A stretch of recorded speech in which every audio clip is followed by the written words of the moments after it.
Acompanhe agora mais um tema doutrinário do Evangelho de Jesus.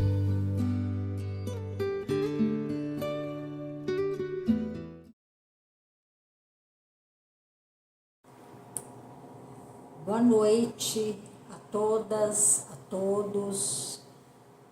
Para mim é muito importante essa grande oportunidade que nós temos de estar falando aqui hoje com vocês, fazendo uma reflexão do capítulo 13, do item 7 e 8 do Evangelho segundo o Espiritismo.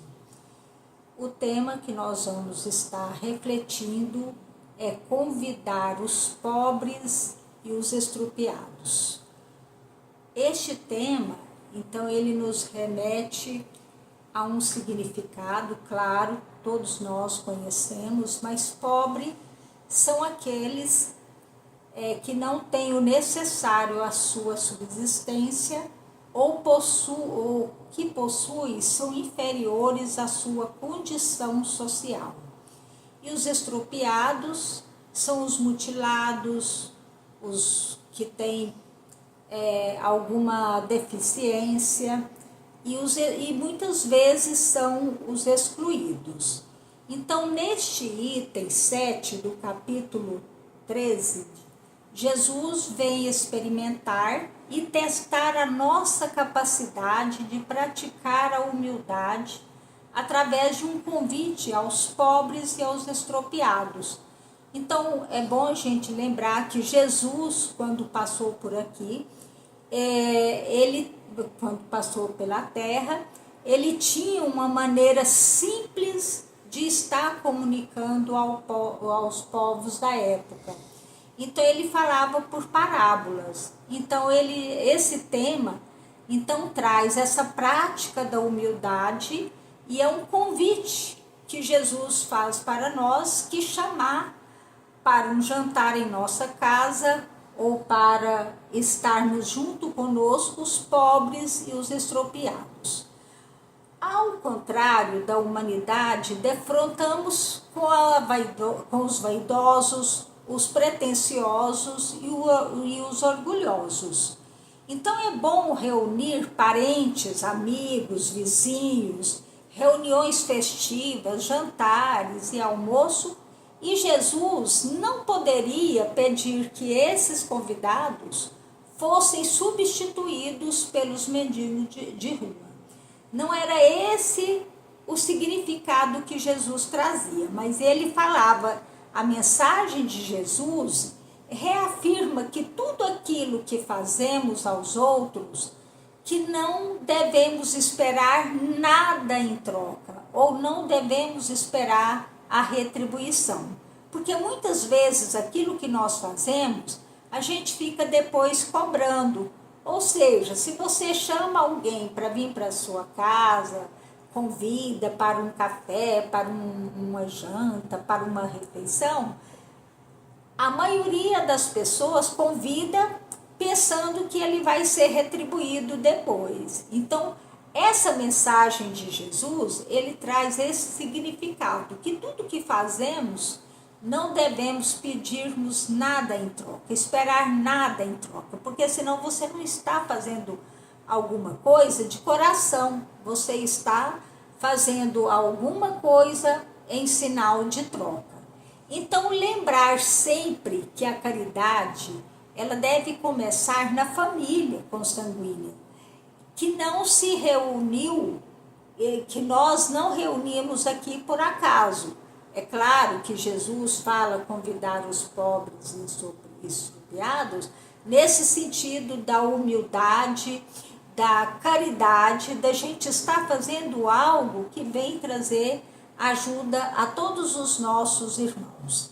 Então, convidar os pobres e estrupiados extrapola a interpretação literal para abordarmos a questão da desigualdade e a inclusão social e a justiça que todos nós devemos praticar.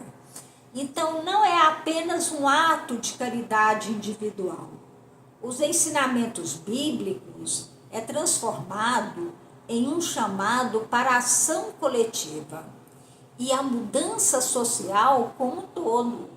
Então, quando nós chamamos todos para uma ação coletiva, o que nós vamos estar fazendo? Nós vamos estar convidando todas as pessoas a fazerem parte e a ter o direito de serem ouvidos, de poderem se manifestar e de poder falar aquilo que realmente cada um está precisando, e que nós, que podemos ajudar um pouco mais, tenhamos a caridade de fazer, de estar ajudando então a cada irmão. Então não é apenas um ato de caridade individual que devemos estar fazendo.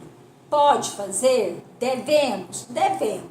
Mas essa caridade individual, então os ensinamentos diz que nós devemos transformar esse chamado para um chamado coletivo, e porque assim nós estaremos contribuindo com a mudança social em que todos devem ter o direito. A caridade paternalista é aquela que apenas alivia a pobreza momentaneamente, sem modificar as estruturas daquelas que o leva a esta condição. Então, nós podemos fazer a caridade paternalista de imediato, sim. Só que nós temos que ter a clareza que essa ajuda, que essa contribuição paternalista, ela é de momento. Ou seja, damos uma cesta básica hoje, amanhã as pessoas vão ficar sem. Damos um alimento hoje e amanhã, como será a vida dessa pessoa? Então, podemos fazer isso e devemos, não é tirar essa ajuda momentânea, mas nós precisamos de ter aquele significado, aquela contribuição permanente. Nós conseguimos fazer isso permanentemente? Não. Mas para isso nós temos outros meios de ajudar a cobrar as políticas públicas que todos têm direito, a escola pública, a saúde pública. Então, para que todos tenham as mesmas oportunidades. Muitas vezes a esmola pode reforçar a hierarquia e até a dependência, em vez de promover a autonomia e dignidade dos marginalizados. Então, é outro caso. A esmola, a caridade paternalista ou a esmola, ela pode tornar uma certa dependência. Não é que vamos deixar de fazer. Devemos fazer, mas devemos fazer aquela que vai ter o aspecto duradouro, aquela que vai promover a autonomia e a dignidade dos marginalizados.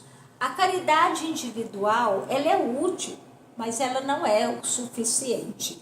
Essa clareza precisamos de todos nós termos. Então, convidar os pobres e os estrupiados ou os excluídos significa desmantelar as barreiras que mantêm as margens da sociedade. Então, nós temos aí à margem da sociedade aquelas pessoas esquecidas, aquelas pessoas que vivem nas ruas.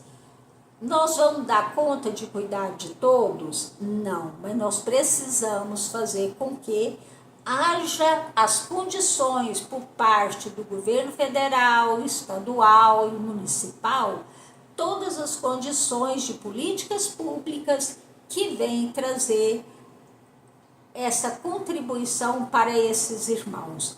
Não é de graça, mas são as políticas públicas que devem ser permanentemente encaminhadas para que haja uma sociedade melhor, uma sociedade mais feliz.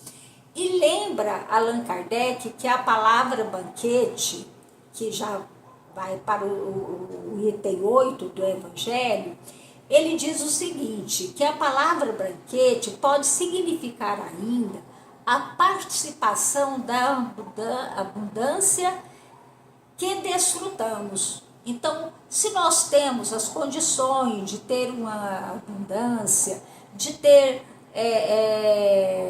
sobrando para nós, de termos o lar, de termos uma educação de qualidade, saúde e tudo mais, que todos precisam desses direitos também. Então, o banquete, simbolicamente, representa a participação plena dos direitos e oportunidades.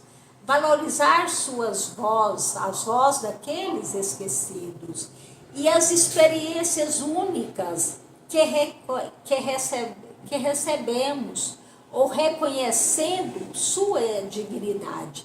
Então, nós precisamos reconhecer que todas as pessoas são dignas, não importa se é um morador de rua, mas nós precisamos valorizar a voz desses irmãos, o que realmente eles estão precisando, como fazer, o que devemos fazer para reconhecer a sua dignidade. Então, garantir as políticas públicas é o direito básico que promove a igualdade e a oportunidade para todos. Então, dessa forma, quando há as políticas públicas bem elaboradas, aí abre essas oportunidades para que todos tenham esses direitos. Os direitos devem pertencer a todos. O convite de Jesus aos pobres e aos expropriados é um desafio às normas sociais que priorizam esses status, riquezas e reciprocidade. Claro que é um desafio para aqueles que priorizam a riqueza, mas nós não devemos ficar parados, nós devemos contribuir para que todos tenham essas oportunidades. Pobres e expropriados podem e devem ser interpretados para além da sua situação material, abrangendo todos os grupos sociais, historicamente, muitas vezes e na maioria das vezes são marginalizados, né? E aí entra todas as questões, a margem, os marginalizados é aqueles que estão à margem da sociedade, ou seja, pelos status, seja pelas riquezas que alguns têm, outros não, ou seja, por vários outros motivos que eles estão ali marginalizados, esquecidos, né, que faz parte dessa sociedade. A transmissão do conhecimento na época de Jesus era feita, como nós já dissemos, por parábolas, ou seja, expressava de um dado conteúdo tendo em mente o seu sentido alegórico. Então Jesus facilitava dessa forma para que todos entendessem a sua mensagem. Então o convite, ele não se limita a um jantar, mas se estende a todas as esferas da vida, incluindo o trabalho, a política, a cultura e a religião. Nós devemos lembrar que muitas vezes aqueles que estão na rua, aqueles que estão à margem da sociedade, é por falta de um trabalho. E muitas pessoas dizem o seguinte: mas a maioria não trabalha porque não quer. Não é bem assim. Às vezes a pessoa não tem nenhuma roupa, não tem nenhuma condição de ir procurar um trabalho. Porque para procurar um trabalho, a pessoa precisa ter instrução para aquilo que ele vai fazer. Às vezes a pessoa não tem. Às vezes a pessoa bate no lugar, né? Bate na porta, ele não é bem recebido, ou as pessoas têm até receio de receber, de saber o que ele procura. Então, muitas vezes essas pessoas é porque não tem um trabalho para fazer. Ele não tem como ganhar para a sua subsistência. Então, muitas vezes, nós precisamos ajudar esses irmãos, né? Indicando como que é que ele pode procurar uma condição que ele pode estar se apresentar melhor. Então, de tudo isso, nós temos que estar verificando. A cultura também, a pessoa às vezes não tem condições, não sabe ler, como que ele vai estar ali procurando um serviço e tudo mais, né? E a religião também. Muitas vezes, inclusive nós que somos espíritas, quantas vezes nós já não fomos taxados, né? Antigamente, por exemplo, as pessoas não aceitavam. Ah, que religião que você tem, ou que segmento você é cristão. Até hoje muitos falam que os espíritas são cristãos. Então, de uma maneira errônea, né? Mas ainda nós podemos assistir muitas pessoas que às vezes têm até uma certa compreensão, mas que ainda fala que nós não somos cristãos, e pelo contrário, nós somos cristãos também. Mas às vezes aqueles que não são, mas que têm um segmento, que são pessoas boas, eles estão fazendo ali, representando, ou estão fazendo aquilo que Jesus trouxe de ensinamento, né? Eu conheço pessoas que, vamos dizer, são ateus, não acreditam em Deus, não acreditam em Jesus. Não estou falando que é o nosso caso.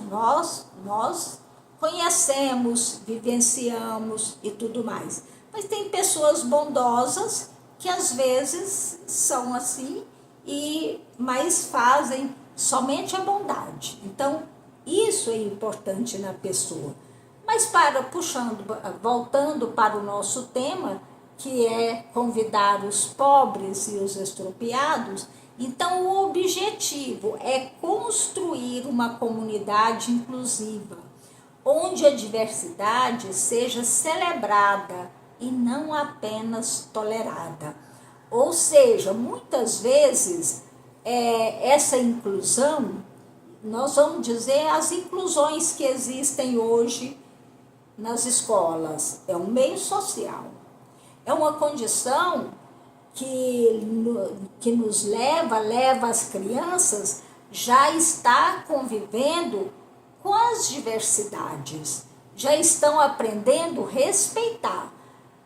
Mas e será que os adultos, aqueles que estão aí na rua, será que eles são celebrados como seres humanos ou que eles são apenas tolerados, né? Nós temos que ver que esses irmãos, mesmo essa diversidade que existem, inclusive hoje a questão dos homossexuais é uma diversidade, e nós celebramos como irmãos ou estamos só tolerando?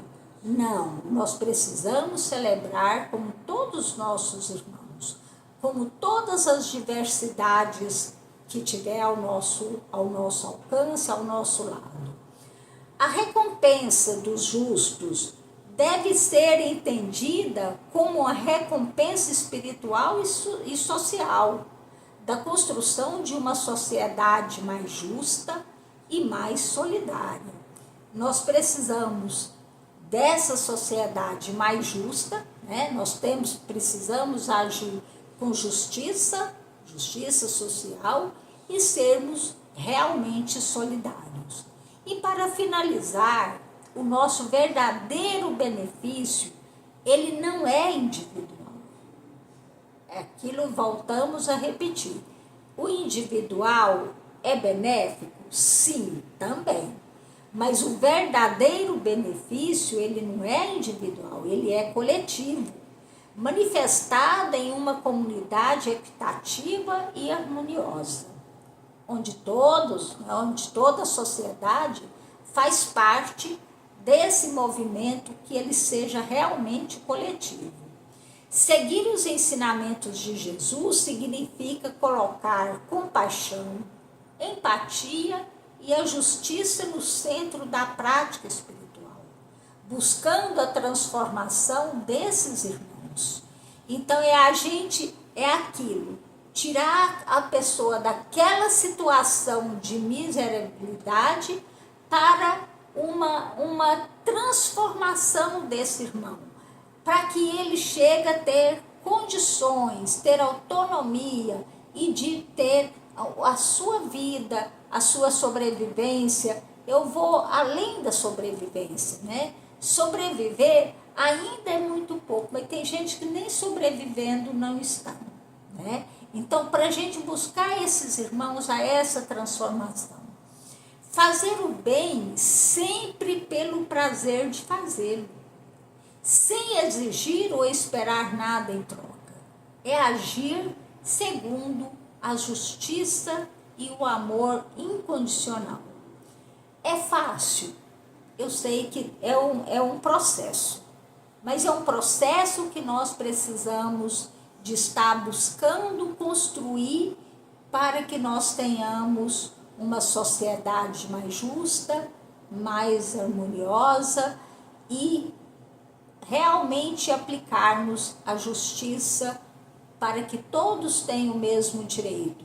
Direito de estudar, direito de moradia, direito de se alimentar todos os dias. Então faz parte, isso aí é uma construção e a verdadeira caridade, é tirar os irmãos daquela situação para uma situação mais digna e mais feliz.